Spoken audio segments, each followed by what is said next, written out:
Welcome to बाबा खाटू श्याम उत्सव। बर्बरीक एक महान वीर योद्धा, भीम का पौत्र, जिन्होंने अपनी माता को गुरु बनाकर युद्ध कौशल की शिक्षा ली और घोर तप करके भगवान शिव से 3 बाण और मां आदिशक्ति से दिव्य धनुष प्राप्त किया और महाभारत के युद्ध का ऐलान होने पर अपने 3 बाण और धनुष के साथ युद्ध में सम्मिलित होने चल दिए, जहां ब्राह्मण वेश में भगवान श्री कृष्ण ने इनकी परीक्षा ली और ये जाना कि यदि बर्बरीक युद्ध में हिस्सा लेगा तो दोनों सेनाएं क्षण भर में ही नष्ट हो जाएंगी।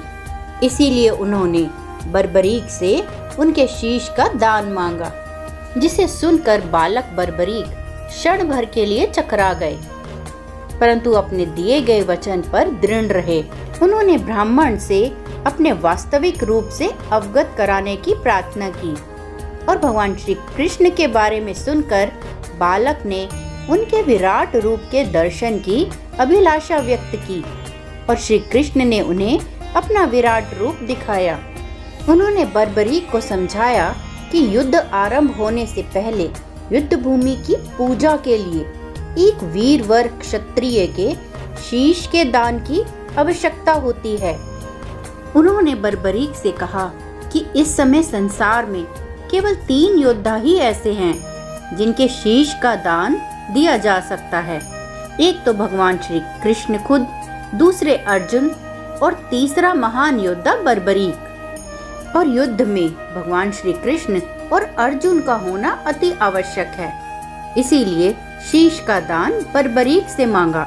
उन्होंने बर्बरीक को युद्ध में सबसे वीर की उपाधि से अलंकृत किया, इसीलिए उनका शीश दान में मांगा। बर्बरीक ने उनसे प्रार्थना की कि उनका शीश अंत तक युद्ध देखना चाहता है।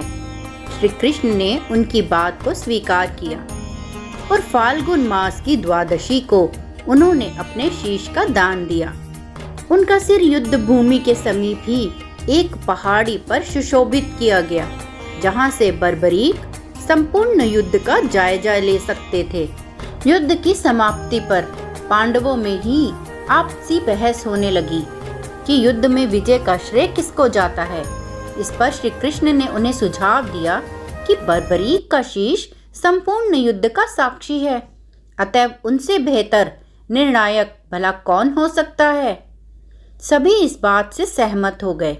बर्बरीक के शीश ने उत्तर दिया कि श्री कृष्ण ही युद्ध में विजय प्राप्त कराने में सबसे महान कार्य किया है।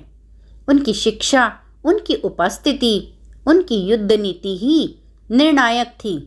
उन्हें युद्ध भूमि में सिर्फ उनका सुदर्शन चक्र ही घूमता हुआ दिखाई दे रहा था, जो शत्रु सेना को काट रहा था। सुदर्शन चक्र के अतिरिक्त युद्ध भूमि में उन्हें कुछ दिखाई नहीं दिया। और कलयुग में 1777 में इनके शीश की स्थापना हुई और तभी से ये खाटू श्याम बाबा के नाम से पूजे जाने लगे। चूंकि फाल्गुन मास की द्वादशी को इन्होंने अपने शीश का दान दिया था, इसीलिए फाल्गुन मास का यह मेला षष्ठी से द्वादशी तक 8 दिनों के लिए आयोजित होता है। तो चलिए हम भी अपनी हाजिरी दर्ज कराते हैं। भगवान श्री कृष्ण ने उन्हें वरदान स्वरूप अपना नाम प्रदान किया और कहा कि कलयुग में खाटू नरेश द्वारा उनके शीश की स्थापना होगी और वो हारे के सहारे के नाम से पूजे जाएंगे। हारे का तू है सहारा सांवरे, लाखों को तूने है तारा सांवरे। श्याम प्यारे की जय, खाटू वाले की जय।